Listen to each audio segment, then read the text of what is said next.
Chapter 1. The Man from Alabama. In 1963, a black minister from a small town in Alabama, in the south of the United States, led a march of more than 250,000 people to Washington, D.C. There, he made a speech that became famous. "I have a dream," he said. He dreamed of all the people of America, black and white, living together in peace and freedom. He said that all men and women should be equal. Many of the marchers cried as they listened to him. The minister's speech was shown on television all over the world, and he became a hero to millions of people who saw and heard the speech. But there were also people who hated this man and his ideas. They did not want black people to be free. They did not want them to have equal rights. In 1968, less than 5 years after his famous speech, a white man shot him dead. The minister was only 39 years old. When people heard of his death, there was much sadness, and people cried in the streets. But many people were very angry too, and there were riots in the big cities. In Chicago and Washington, black people burned buildings and fought the police. Hundreds of black people were killed in these riots. 15 years after his death, the government of the United States made his birthday a holiday. Today, he is remembered as one of the greatest Americans of the 20th century. Who was this man? Why did so many people love him? Why did others hate him? The man from Alabama, the man who had a dream, was Martin Luther King, and the story of his life is the story of a people's fight for freedom. Chapter 2. Growing up in the South. Martin Luther King was born on the 15th of January, 1929 in Atlanta, Georgia. His father, who was also called Martin Luther King, was the minister in an Atlanta church. The King family were not poor. They lived in a good neighborhood of Atlanta, and they had enough money to live comfortably. When Martin thought about his early years in Atlanta, he remembered a loving family and friendly neighbors. But the King family were black. Less than 100 years before Martin Luther King was born, his people were slaves. Even in 1929, black people in the South of the United States did not have the same rights as white people. Blacks and whites lived in different worlds. When blacks traveled on buses, they had to sit at the back of the bus. They could not sit beside whites. Most restaurants did not sell food to black people. There were different schools for black children and white children. It was like this all over the South. Blacks and whites lived in the same places, but they were kept away from each other. This was called segregation. "Segregation is wrong, but things will get better in time," said Martin's father. "White people will start to think differently one day. We should be patient and wait, because you can't hurry change. It will come, but not soon. We have to wait for it." Young Martin did not agree with his father. If you want to change things, you have to act, he thought. He knew himself what segregation meant. When he was very small, he played with a little white boy across the street from his house. His friend's name was Warren. When Martin started school, he looked for Warren, but he was not there. After school, he went to Warren's house and asked to play with him. The boy's mother said that Martin could not play with Warren anymore because Martin was black and his friend was white.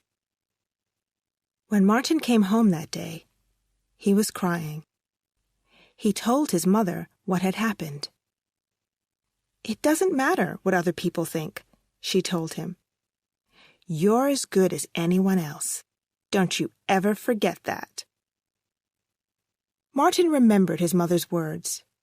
He knew that she was right. He was as good as any white boy. But as he grew older, he saw how white people treated black people in Atlanta. Once, when he was in the center of town, he walked into a white woman. It was an accident, but the white woman hit him on the face. When someone asked her why she had done this, the woman replied, "That little black bastard stepped on my foot." Martin's face hurt, but the name that she called him, little black bastard, hurt him even more. When he started high school at the age of 11, Martin began to make speeches. Of course, he often spoke in church. But at school, he talked about the need for change in the South. When Martin was 14 years old, he won a prize for one of his speeches. He traveled to Washington with his teacher to get his prize, and they returned to Atlanta by bus. When a white man got on the bus, there were no empty seats, so the driver told Martin to get up and give the white man his seat. Martin refused.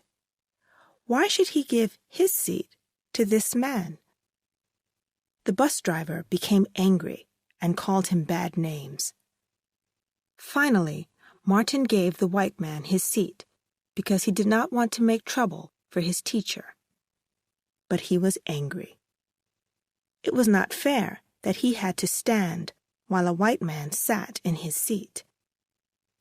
He did not want to hate white people, but sometimes it was hard not to hate them. Chapter 3. Slavery and the South. In 1929, when Martin Luther King was born in Atlanta, Georgia, most black people in America lived in the South. In fact, 9 out of every 10 African Americans lived in the South. In every way, their lives were worse than the lives of Southern whites. They were poorer, they lived in worse houses, their lives were shorter. Most blacks in the South could not vote. Some black people who were alive in 1929 had been slaves.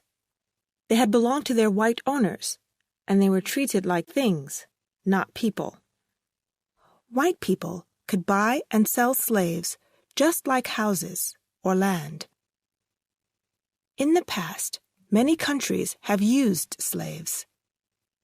Hundreds of years ago, there were slaves in Rome and Athens. They worked on farms and in the houses of rich people. But they were not slaves forever. After some years, they became free men and women again. But in North and South America, slavery was different. In the 16th century, people from European countries like Britain, Spain, and Portugal began to move into North and South America. They cut down forests and cleared the land for farms. They needed men and women to work on their farms. Where could they find them? The answer was Africa.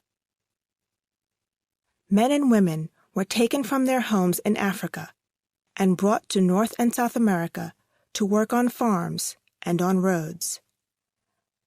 From about 1500 to 1850, European ships took at least 10 million men and women from Africa to become slaves in the Americas. The ships were very full, and the men and women did not have enough food, water, or air. Hundreds of thousands of Africans never reached America. They died on these slave ships. When African slaves arrived in America, they were sold to white farmers. Often, people from the same family were sold to different owners and never saw each other again. Husbands lost their wives, and children were taken away from their mothers. In the South of the United States, the farms were very big. The farmers usually grew sugar or cotton, and they needed slaves to do the hard work in the fields. The white farmers gave the slaves food, clothes, and houses, but the slaves had to stay on the farm. They belonged to the farmer. When slaves ran away, they were usually caught and brought back to their owners. Then they were beaten, and sometimes even killed. Many slaves fought against the slave owners. In 1791, a black slave called Toussaint Louverture led an army of slaves against French soldiers on the island of Haiti. Toussaint died in a French prison, but in 1804, Haiti became the first free black country. In Virginia, in 1831, a slave called Nat Turner led slaves against their white owners.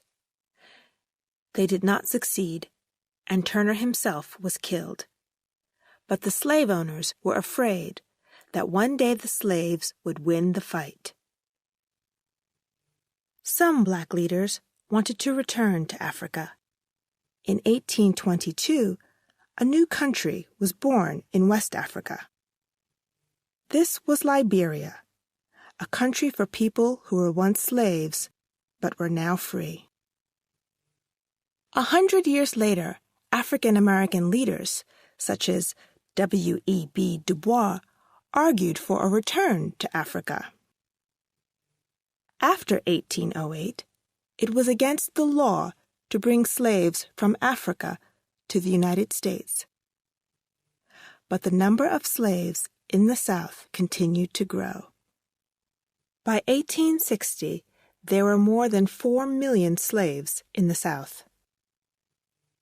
They were no longer Africans, but African Americans, and they wanted to be free. When Americans wrote the Declaration of Independence in 1776, they said that men and women should be free and equal. But the men who wrote the Declaration owned slaves. How is this possible? This was a difficult question.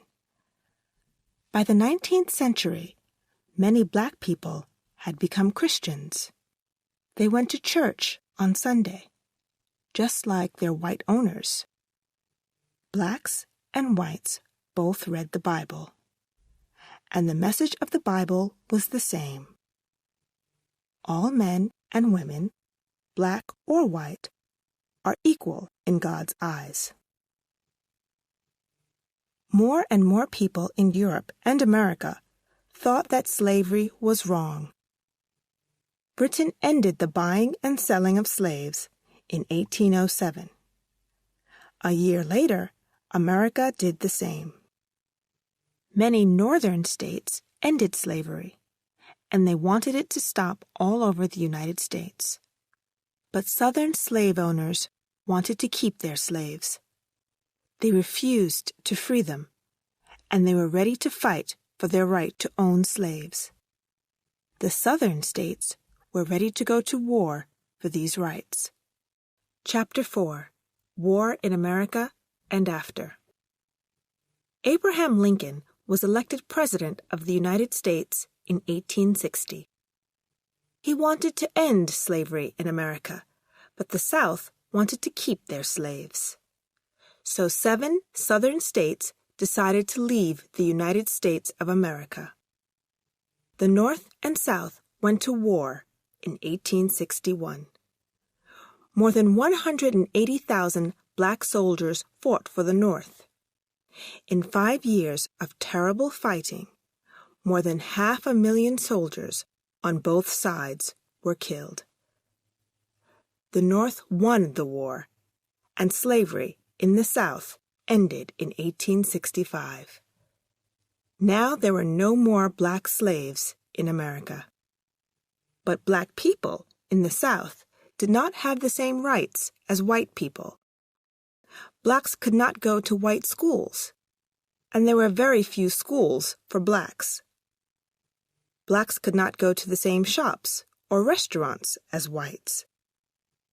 When blacks did try to get their rights, whites often answered them with violence. Most whites in the South were angry that they had lost the war.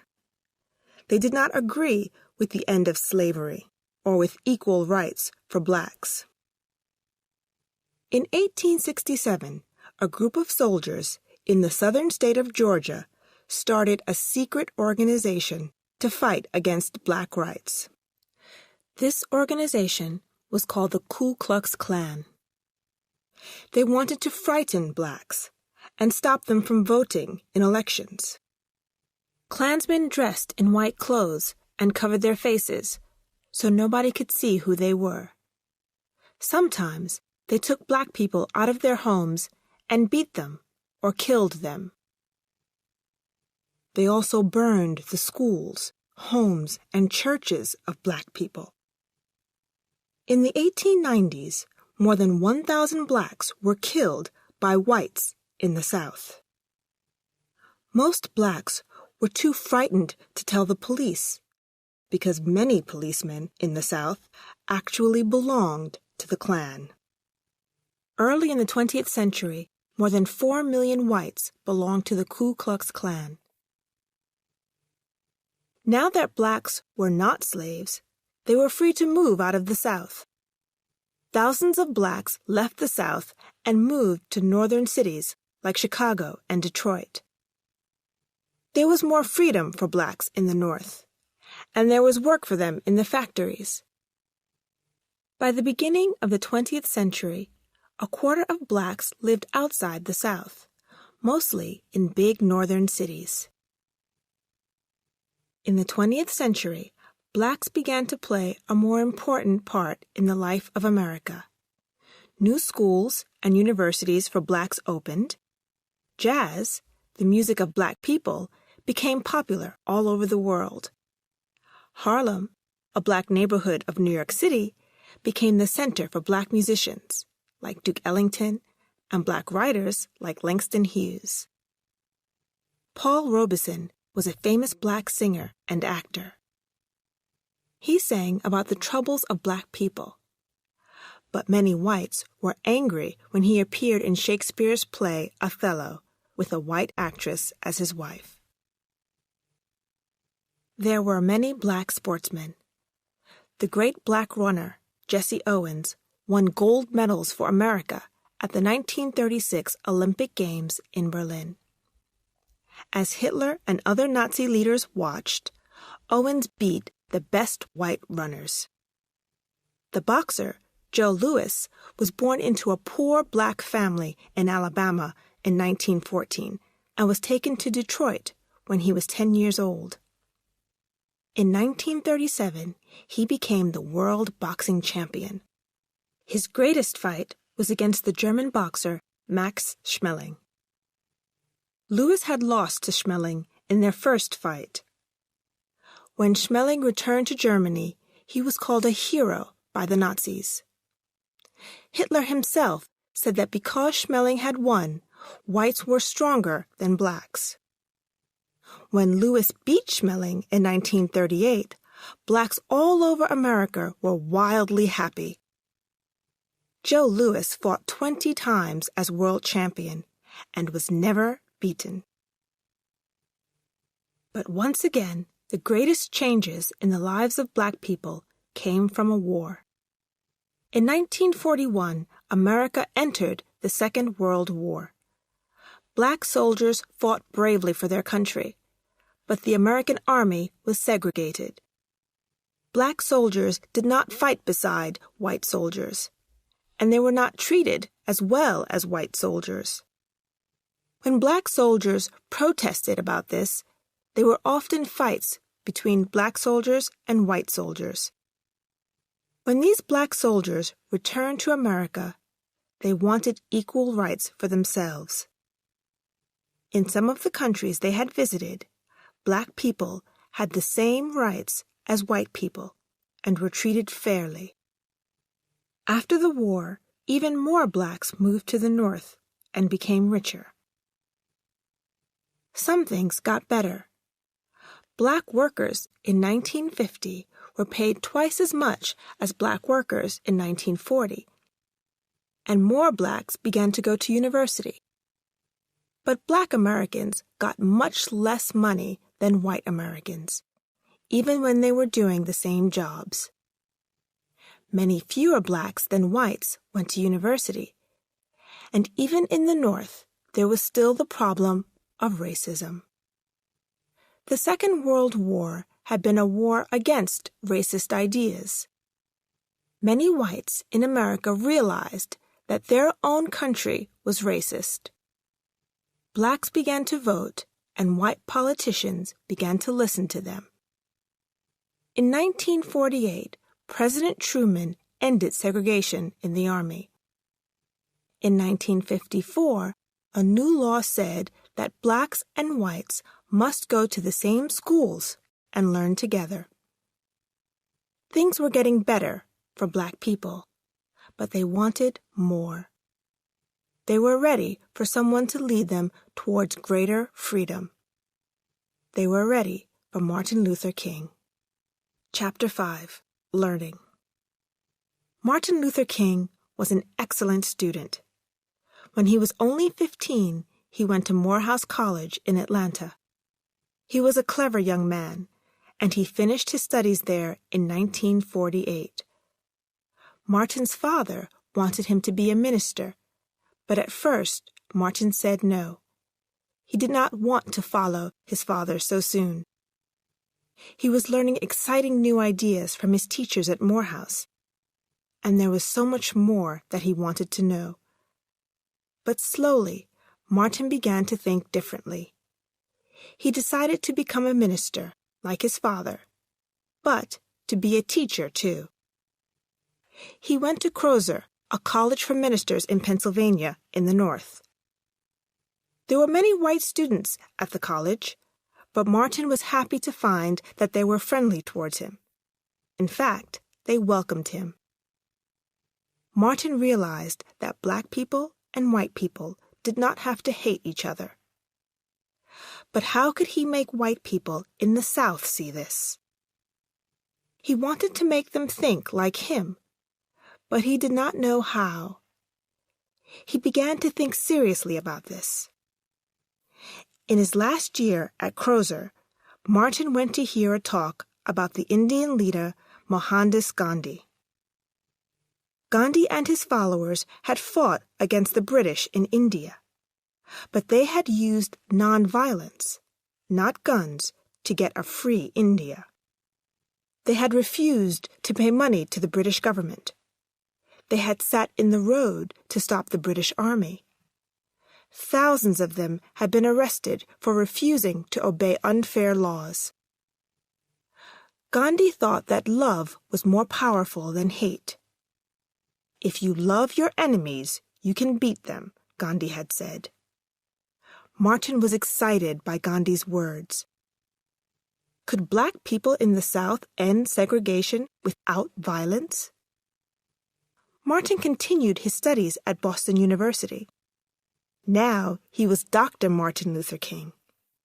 His family were very proud of him. But Martin was lonely in the North. He felt far from home, and he knew that his work was in the South. Then some friends introduced him to a young woman from the South called Coretta Scott. They fell in love and married in 1953. Soon they started a family. For the rest of Martin Luther King's life, he and Coretta worked together to fight segregation in the South.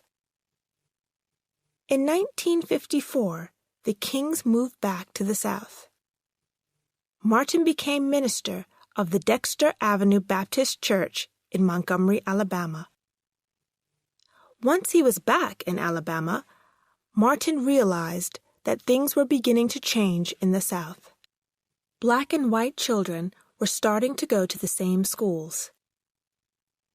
There were new laws against segregation. But white people in the South decided to fight against these laws. Clearly, trouble was coming in the South. And the trouble began in Martin Luther King's new home, Montgomery, Alabama. Chapter 6. The Montgomery Bus Boycott. Rosa Parks was a black woman who worked in a shop in Montgomery. Every day, she took the bus to and from her work. One day, in December 1955, Rosa Parks got on the bus to go home and sat in a seat at the front. There were 3 other black people sitting near her. More and more people got on the bus, and soon there were no more seats. White people had to stand. The driver stopped the bus and asked the black people at the front to give their seats to white people. 3 of them stood up, but Rosa Parks stayed in her seat. Rosa belonged to the NAACP, a black civil rights group, and she knew her rights. She refused to get up. "Why don't you stand up?" said the driver. "I don't think I should have to stand up," Rosa answered. "If you don't stand up, I'm going to call the police," said the driver. "You can do that," said Rosa. So the driver called the police, and Rosa Parks was arrested and put in prison.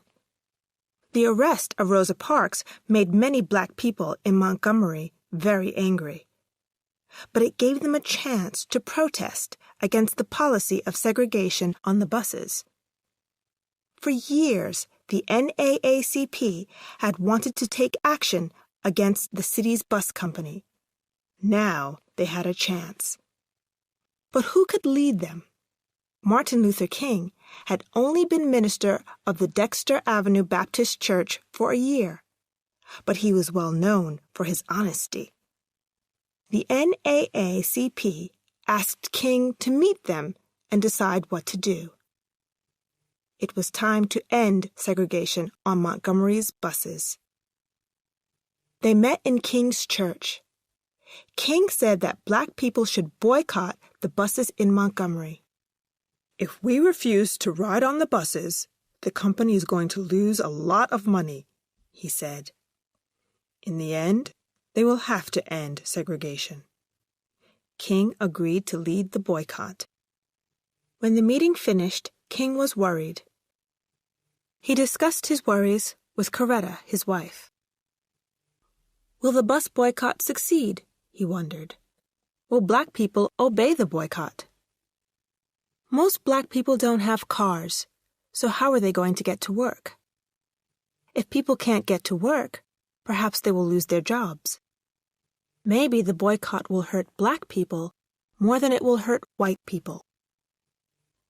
How will that help black people?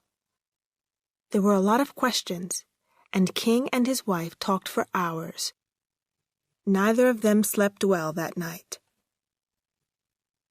Next morning, King and Coretta got up and looked out the window. There was a bus stop in front of their house.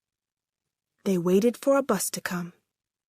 At last, the first bus came, and it was empty. Then the second bus came, and it was empty too. It was the same all over Montgomery. Black people walked to work. Some of them walked 20 miles or stayed at home. Black taxi drivers drove people to work in their taxis for the same money that they paid on the bus. The boycott was working. The bus boycott lasted for more than a year. Many black people were arrested and put in prison, and King was one of them. Some white people were angry with King, and they thought he was dangerous. One night, someone left a bomb outside the King family home. It exploded, but luckily no one was hurt. The bus company was losing money, but it refused to change its policy. Shops in Montgomery were losing money too, because black people were not coming into town to shop. The owners of the shops wanted the boycott to end, but the bus company did not want the NAACP to win. The boycott leaders went to an Alabama judge. They said that segregation on buses was wrong. The Alabama judge did not agree with them, so they went to Washington to see the most important judges in the country. On the 13th of November, 1956, these judges said that segregation in buses was against the law. The Montgomery bus boycott had succeeded. Chapter 7. Big Trouble in Little Rock. The Montgomery bus boycott made Martin Luther King famous. People all over America began to talk about the young black minister who had organized it. But King knew that Montgomery was only the beginning. Black people had won their fight in Montgomery, but it was not the only fight that they had to win in the South. To win their civil rights, black people needed to organize themselves. In 1957, hundreds of Southern black church leaders met together to talk about what to do next. At the meeting, King said that black people had to work together to win their civil rights. The church leaders organized themselves into the Southern Christian Leadership Conference, SCLC. Martin Luther King became the president of the SCLC. He told them that they had to join together to fight for the rights of black people in the South. King wrote a book, Stride Toward Freedom, to explain his ideas. In his book, he talked about the teachings of Gandhi. King believed that nonviolence was the only way to win the fight for black rights. In Montgomery, the boycott had been nonviolent. The police had beaten the protesters, and they had tried to break the boycott by violence, but the protesters had not fought back. They had no sticks or guns, and they had not fought violence with violence. They had just refused to let people treat them unfairly, and they had won because they were right, not because they were violent. There were many other things in the South that needed to change. Schools were segregated. White children went to all white schools. Black children went to all black schools. Although there were more black children than white children in the South, much more money was spent on white schools than on black schools. But in 1954, the law was changed. Now, it was against the law to have different schools for black children and white children. The new law said that all schools had to take both black children and white children. Change came slowly to the South. Many white people hated the new law, and in many southern states, they refused to obey it. Arkansas was one of these states. In the state capital, Little Rock, 9 black students tried to enter the Central High School at the start of the 1957-58 school year. Little Rock soon became one of the most famous places in the story of the fight for civil rights. On the 2nd of September, the night before the start of the new school year, the leader of the Arkansas government, Orville Forbes, ordered the National Guard to stand outside Central High School. He told them to stop any black students from entering the school because he was afraid of trouble from protesters. The school was closed. But a judge said that Forbes could not use the National Guard to do something that was against the law. On the 23rd of September, the Little Rock police took the 9 black students into Central High. A crowd of more than 1,000 white people tried to stop the black students from entering. The crowd rioted and attacked the police. The pictures of the riot were seen all over the world, and many Americans were shocked to see such ugly attacks in their own country. Next day, the President of the United States, Dwight D. Eisenhower, ordered the army to Little Rock. 1,000 soldiers stood in front of the crowd as the 9 black students entered Little Rock Central High School. Every morning, the 9 black children walked to the school, and every morning the soldiers protected them as they walked through crowds of angry whites. One of the Little Rock 9, Elizabeth Eckford, later talked about that walk past the angry crowd. "I looked for a friendly face in the crowd. I saw a nice-looking old woman.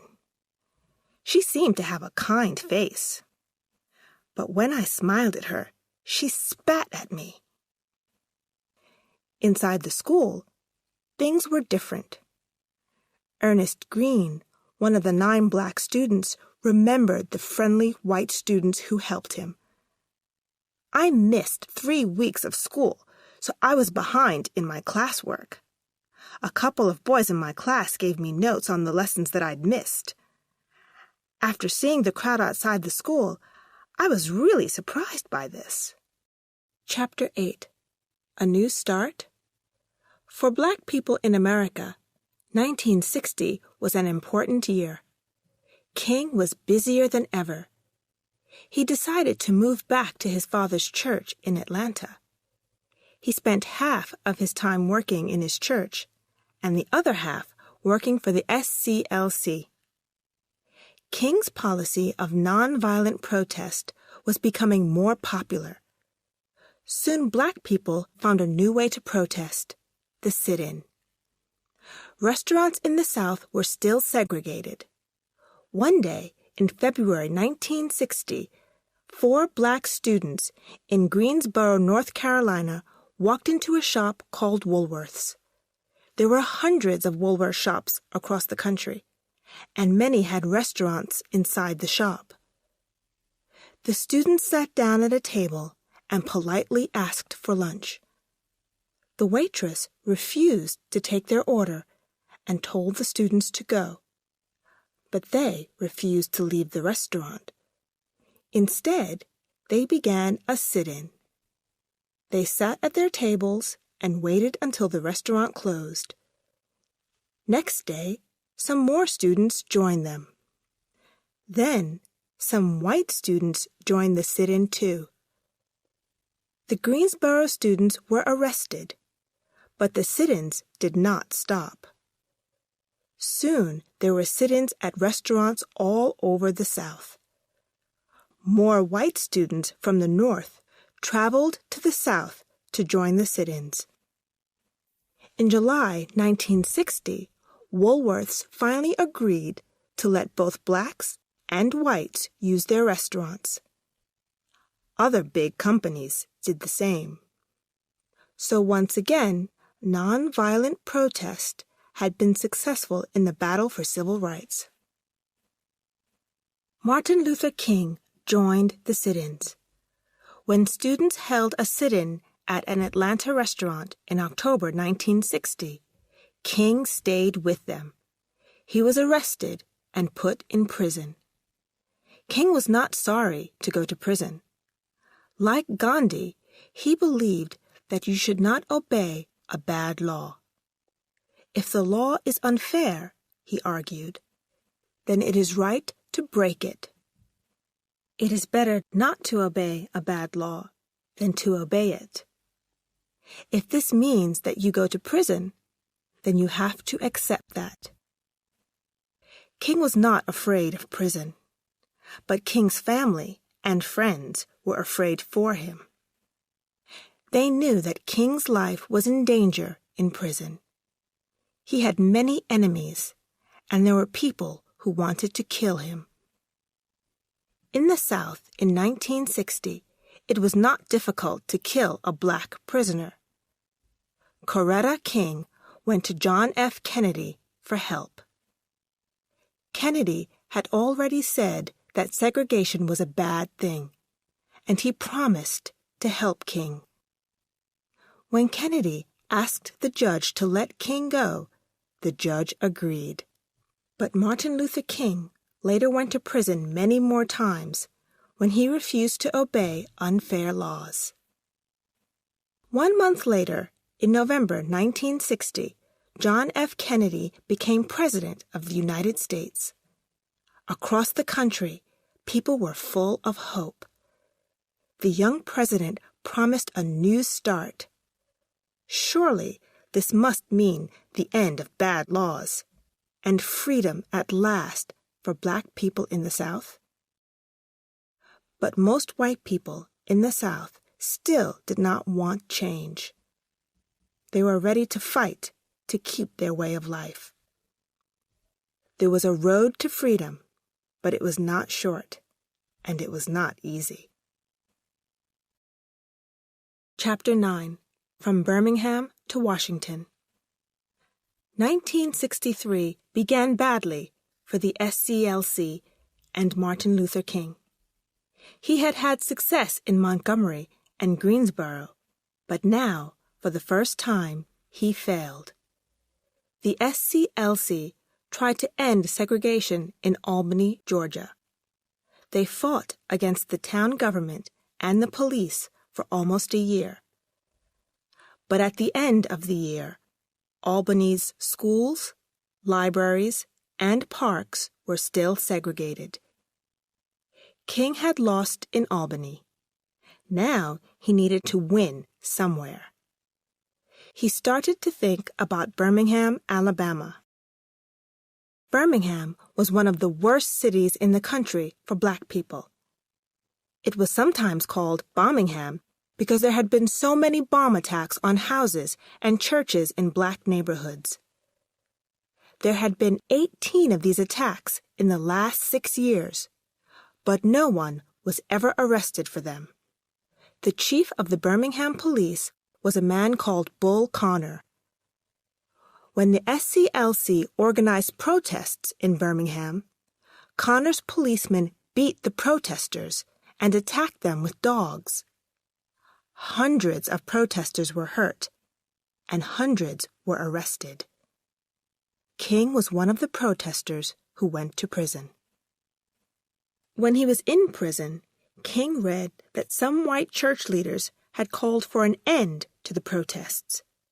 They said it was not the right time for protests. King was angry when he read this. He wrote a letter to the white churchmen. In it, he said, "You say it's not the right time to protest. You say wait. For years I've heard the word wait. For too many years, black people have waited. Too often. Wait means never." There was a problem with the protest. When men and women were arrested and put in prison, they often lost their jobs. It was difficult for black families when their fathers and mothers were in prison. "Why not ask young people to join the protest?" King said. Plenty of school children wanted to join the protesters in Birmingham because they wanted to help. Freedom was as important to them as it was to their parents. Some black leaders were worried about this plan. "These young children will get hurt when the police attack," they said. But King's reply was, "Segregation will hurt them even more." On the 2nd of May, 1963, 50 children aged from 6 to 18 marched to the center of Birmingham. They were arrested and put into prison. Then another 50 did the same. They were also arrested and put in prison. Then another 50. Then another. By the end of the day, 1,000 children were in prison. Birmingham's prisons were full. At first, the police were too surprised to do anything, but next day they came with police dogs and powerful water hoses. Men, women, and children were knocked down by the power of the water and attacked by the dogs. When the protests were shown on television, the violence of the Birmingham police shocked many Americans. Black people were attacked by police just because they wanted the same rights as white people. People all over the country knew that this was not right. They knew that things had to change. And people in other countries were shocked too. How was this possible in a country like the United States of America, the land of the free? People began to ask questions about freedom in America. Was it only for white Americans? What about Black Americans? Birmingham agreed to stop segregation in its schools and on its buses. King had won the battle. Later in the year, he had his finest moment. In the summer of 1963, President Kennedy tried to get a new civil rights law. Civil rights leaders organized the biggest protest march of all to support the president. They wanted people from all over the country to go to Washington, D.C., and ask for equal rights for Black Americans. On the 28th of August, 1963, more than 250,000 people came to Washington and marched to the Lincoln Memorial. There were speeches and songs. Finally, Martin Luther King stood up and made the greatest speech of his life. "I have a dream," he said. In the America of his dream, blacks and whites were equal and lived together in peace. The speech was shown on television all over the world. People cried when they heard King's words. Surely things must change now, they thought. The country was full of hope for the future. But later in that year, 1963, America was once again shocked by terrible violence. Chapter 10. This Country is Sick. A month after King's Washington speech, there was more violence, again in Birmingham, Alabama. A bomb was thrown into a black church, and 4 young black girls were killed. King's message did not change, but the bomb made it harder to persuade people that nonviolence was the answer. On the 22nd of November, 1963, President John F. Kennedy was shot dead in Dallas, Texas. King had known Kennedy well and worked with him. They had argued about the best way to win equal rights for blacks, but they had agreed that equal rights for all must come soon. Like most Americans, King was shocked by Kennedy's death. "This country is sick," he said. Sometimes he thought about his own death. Perhaps somebody hated King enough to kill him too. He wondered about the new president. Lyndon B. Johnson came from the South. What was his policy on segregation? Did he want to end it, like Kennedy, or to continue with it? Nobody knew the answer yet. After his Washington speech, King became famous all over the world. When people thought of the fight for civil rights in America, they thought of Martin Luther King. In 1964, he won the Nobel Peace Prize for his civil rights work. He was only 35 years old, the youngest person, and only the second American ever to win this important prize. At the end of 1964, Time magazine named him Man of the Year. King's work continued. In the South, very few black leaders were elected to government. Before people could vote, they had to register. Very few blacks did this because it was very difficult. In Mississippi, for example, only 7% of blacks were registered to vote. King realized that he had to get blacks to register and then vote.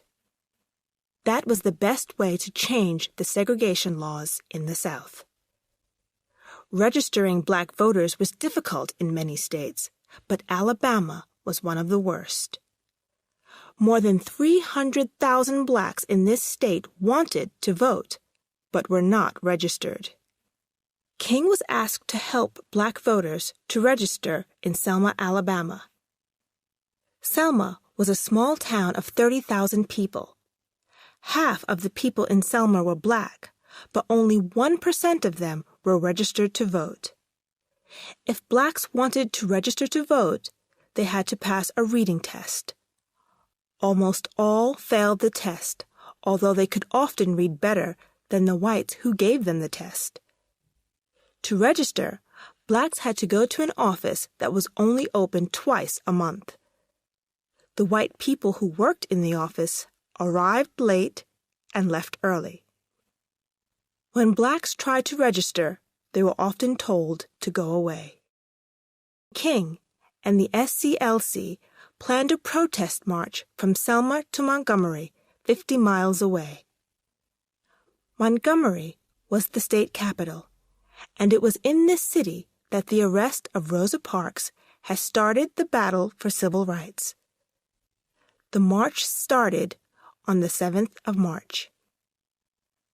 Police met the marchers on the road to Montgomery and told them to go back. When the marchers refused, the police attacked them. They beat the protesters, and one man was killed. Once again, people all over the world were shocked by police violence against peaceful protesters. President Lyndon B. Johnson ordered the Selma police to protect the marchers. On the 21st of March, the march from Selma to Montgomery started again. It took 5 days, but this time there was no violence. When the march entered Montgomery, there were 25,000 marchers, black and white. The leader of the Alabama government, George Wallace, refused to meet the marchers or listen to their protests. But the message of the marchers reached the government in Washington. Later that year, Martin Luther King was there when President Johnson signed the Civil Rights Law of 1964. This law protected the rights of all Americans to vote, and it was one of the most important laws of Martin Luther King's life. It made a big difference to blacks in the South. In 1963, only 6% of blacks in the South were registered to vote. By 1969, 66% were registered. Now no one could stop blacks from voting for their own leaders. Chapter 11. I'm Black and I'm Proud. The 1960s were a time of great change in America. Young people all over America were asking questions about their country. They did not always believe what their parents believed. They wanted change. At the March on Washington, a young singer called Bob Dylan put the thoughts of young Americans into his song, "The Times They Are A-Changin'." "Things are changing fast," the song said. "The old must listen to the young, and they cannot stop change." Young blacks did not want to wait patiently for change. Although they knew that Martin Luther King had worked hard for equal rights, they thought that change was happening too slowly. They wanted power for black people, and they did not want to ask politely for it. Perhaps violence was necessary for change, they thought. In 1966, Bobby Seale and Huey Newton started the Black Panther Party. The Panthers did not agree with Martin Luther King about the use of nonviolence. They said that blacks should buy guns to protect themselves from attacks by whites. Huey Newton said that the Civil Rights Law of 1964 was too little, too late. After a fight between the Panthers and the police, Newton was arrested and put into prison because he killed a white police officer. Crowds of Panther supporters marched through the streets shouting, "Free Huey!" Other Panthers died in battles with the police. Most white Americans were afraid of the Black Panthers. They thought that they were violent criminals. But the Panthers also did some good work. They opened schools in poor black neighborhoods and gave food and clothes to blacks. After a few years, the Black Panther Party broke into smaller groups, but its message reached many young African Americans and made them proud to be black. They started to learn about Africa, eat African food, and wear African clothes. Another person who wanted a different America for blacks was Malcolm X.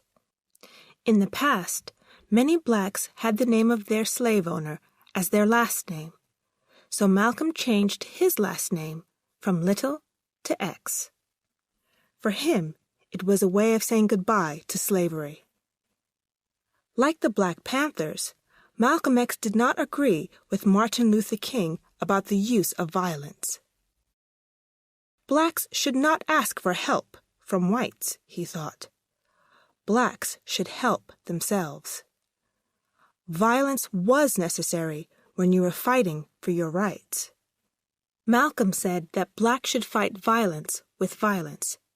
It was the only language that white racists understood.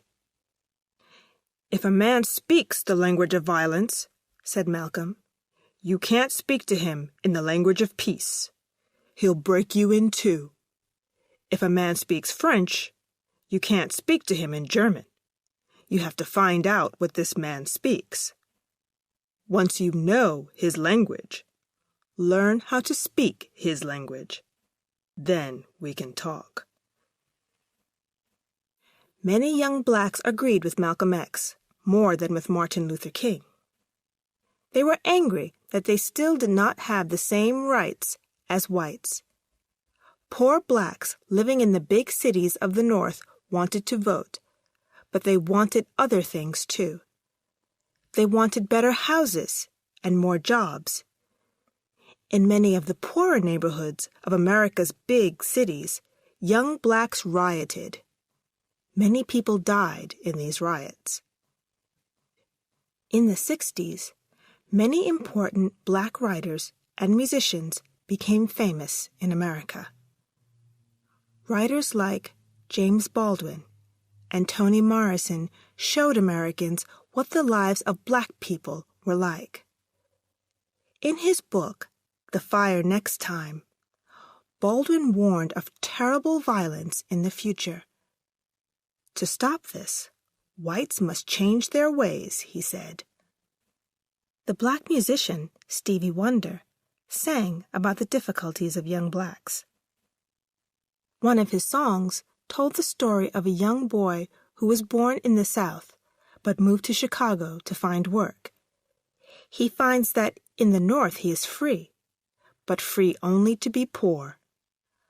Why was anyone surprised that young blacks were angry? Perhaps the most famous black man in the 1960s was the boxer Muhammad Ali. Born Cassius Marcellus Clay in 1942 in Louisville, Kentucky, young Clay won an Olympic gold medal in 1960. He fought the world champion Sonny Liston in 1964, and to the surprise of most people, Clay won. After the fight, he surprised the world when he said that he had become a Muslim and had changed his name to Muhammad Ali. "Don't call me Cassius Clay," he said. "That's a slave name." Ali was loud and proud and clever. "I am the greatest," he said. And he was. No one could beat him. He began to speak out against racism. In 1967, he refused to join the U.S. Army and fight in Vietnam. Because of this, he was put in prison, and he was told that he was not the world champion anymore. When he got out of prison, he beat George Foreman to become world champion again. Ali said, "When I refused to fight in Vietnam, I wasn't a hero. I just wanted to be free. I wanted America to be America." Chapter 12. Black and White, Unite and Fight. The late 1960s were a time of change for Martin Luther King, too. Although he was always against violence, he began to see that there were many different kinds of violence. King was from the South, and he wanted freedom and equal rights for the blacks of the South. But life for blacks in northern cities was not easy either. Blacks in the North could go to the same schools as whites, but many black children did not finish school. Most northern blacks were poor. Many could not find a job when they left school. Many came from one-parent families and lived in buildings that were old and dirty. It seemed to King that poverty was itself a kind of violence. He began to think about the rights that all people should have. It was true that black people had the vote, true that they could eat in the same restaurants as whites. But it is one thing to be able to eat in a restaurant. It is another thing to have the job that gives you the money to eat there. King believed that a few rich people had too much money and millions of poor people had too little. He wanted an end to poverty. And that meant that someone had to take money from the rich and give it to the poor. It was a strong message, and many people who supported King on civil rights were not sure about it. These new ideas seemed dangerous to many of his supporters. King took his marches and protests to the great northern city of Chicago. He wanted to show America how black people lived in the cities of the North. And he saw that it was not just black people in the big cities who were poor. There was poverty among whites, too. King wanted to unite poor black and poor white people, to bring them together to end poverty. "Black and white, unite and fight," he said. He led marches through the streets of Chicago. Just as in the South, the marchers were attacked by the police. Sometimes it was worse than in the South. The marchers were hit with sticks and bottles. Some black leaders did not agree with King. They thought that he should only speak for black people. Why should he speak for poor white people? Poor whites had their own leaders. But King had decided what he wanted to do. He planned to lead a Poor People's March on Washington. And now everyone in America was thinking about a new problem: Vietnam. All through the 1960s, America was at war in Vietnam. Every year, more and more American soldiers were sent to fight in Vietnam. By 1968, more than 500,000 American soldiers were fighting there. Many of these soldiers were black and came from poor families. In the end, more than 58,000 American soldiers died in Vietnam. Vietnam was a terrible war. More than 2 million soldiers from North and South Vietnam were killed. More than 2 million Vietnamese who were not soldiers were killed or hurt. Thousands of villages were destroyed and rice fields were burned. Many Americans were against the war. They thought it was wrong for America to go to war with a small country like Vietnam. King agreed with them. He was worried about what his country was doing. He decided to speak out against the war. Some of his friends told him not to do this. They said the war was not his business. He should only talk about the problems of black people. But on the 4th of April, 1967, King made an important speech about Vietnam. He said he could not be silent about the war anymore. People had said that he should not speak about peace. He should only speak about civil rights. "These people," King said, "do not know me. They do not know the world in which they live." Then he attacked the U.S. government. He said the war on Vietnam was wrong. The burning and the bombing had to stop. The killing of Vietnamese men, women, and children had to stop. "I speak as a child of God and as a brother to the poor. I speak as an American. The Vietnamese, too, are my brothers and sisters. The American government must stop its violence against the Vietnamese people. War is not the answer." Martin Luther King was attacked for this speech. What did he know about Vietnam? Some newspapers said he was supporting the Vietnamese government when American soldiers were fighting and dying. But protests against the war grew. All over America, protesters fought with the police.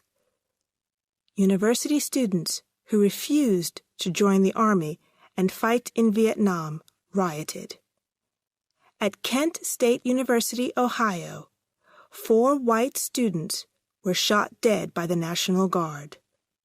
"Now we know what it feels like to be black," said one white student. Chapter 13. Death in Memphis.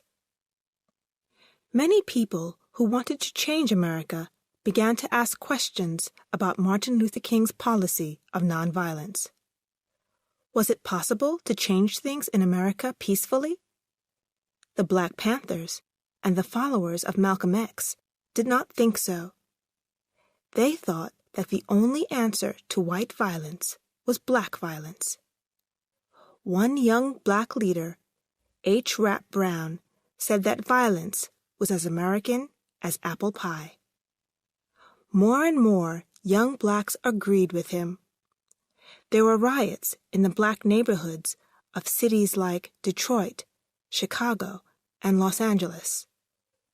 Young blacks joined gangs to protect their neighborhoods from the police and from gangs in other parts of the city.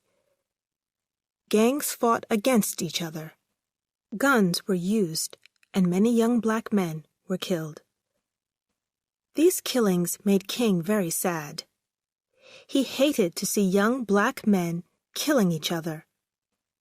He understood why young blacks were angry, but he still thought that violence was not the answer. He tried to persuade young blacks to stop fighting each other and instead start fighting the government that kept them in poverty. But few young people wanted to listen to him. They thought that Martin Luther King did not understand them.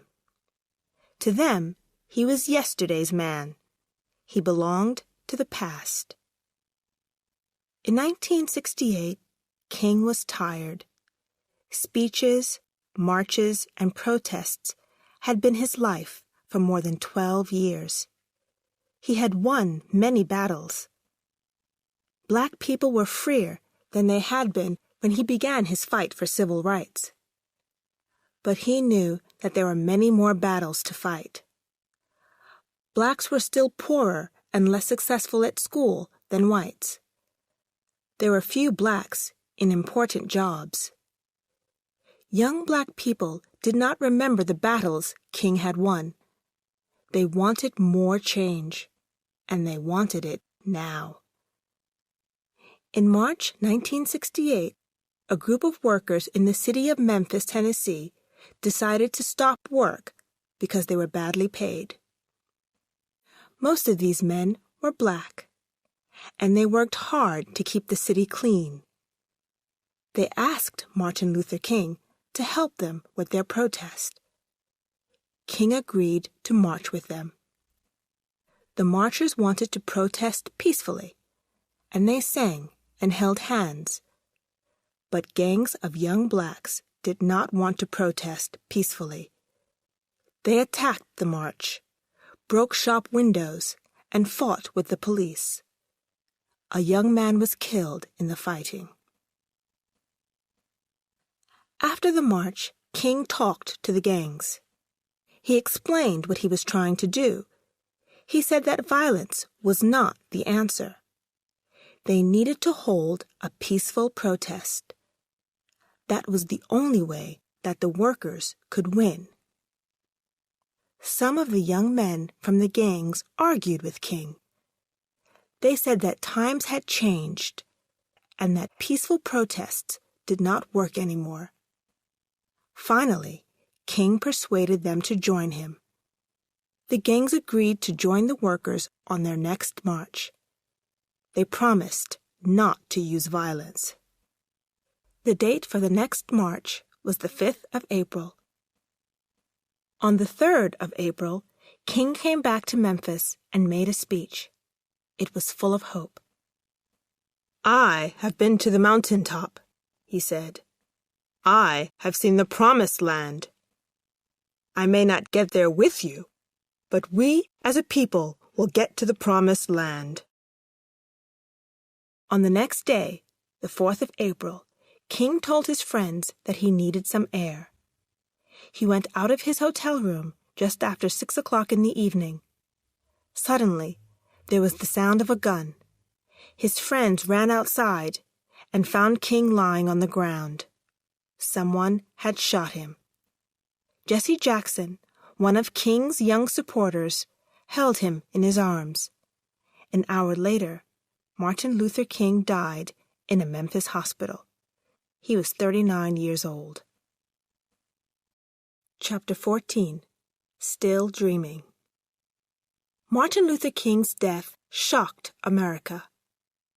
Black Americans could not believe that they had lost their leader. At first, they were shocked, but soon they were angry. "Go home and get your guns," the Black Power leader, Stokely Carmichael, told a crowd in Washington, D.C. There were riots in all the big cities in the USA. The rioters fought the police. 46 blacks were killed in the riots that followed Dr. King's death. James Earl Ray, a white American, was arrested and went to prison for King's murder. But many people did not believe that Ray had acted alone. They thought that white politicians had paid him to kill King. Even Coretta King did not believe that Ray had killed her husband. Martin Luther King's body lay in his father's church in Atlanta. Thousands of people came to say goodbye to the man who led the fight for civil rights. Later, King's body was taken to lie beside his grandparents. There, written on a stone, are the last words of his most famous speech. "Free at last, free at last. Thank God Almighty, I'm free at last." After his death, many people wanted to remember Martin Luther King in some way. In 1980, Stevie Wonder wrote a song called Happy Birthday. The song said that King's birthday should be a holiday for all of the United States. In 1983, a new law named the third Monday in January Martin Luther King Day, a new American holiday. On the 20th of January, 1986, the first Martin Luther King Day, Stevie Wonder sang at a concert to give thanks for King's life. In the year 2000, all 50 states had a holiday on this day for the first time. What happened to the other people in the Martin Luther King story? Jesse Jackson, who was with King when he was killed, stood for election as President of the United States in 1984 and 1988. Later, he worked for President Clinton, and he has visited many countries to work for peace. Bobby Seale still works for civil rights, but does not believe in guns and violence anymore. Malcolm X was shot dead in February 1965 as he was giving a speech at a meeting. Huey Newton came out of prison in 1970 and went to live in Cuba. When he returned from Cuba, he left the Black Panthers after some trouble over money. He was shot dead in 1989 in a gunfight over drugs. James Earl Ray was sent to prison for 99 years. He died in Nashville in 1998 at the age of 70, still protesting that he had not killed Martin Luther King. Rosa Parks left Montgomery and moved to Detroit. She continued working for civil rights. In 1990, she met Nelson Mandela just after he left prison. And Mandela said that he often thought about her brave action while he was in prison. She was given the Presidential Medal of Freedom in 1998.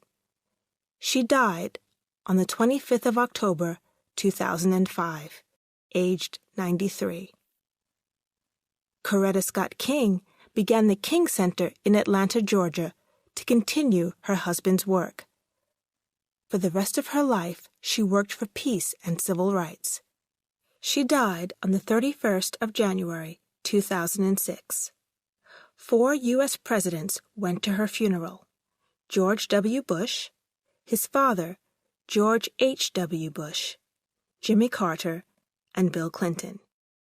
Now, Dexter Scott King, son of Martin Luther King and Coretta Scott King, manages the King Center.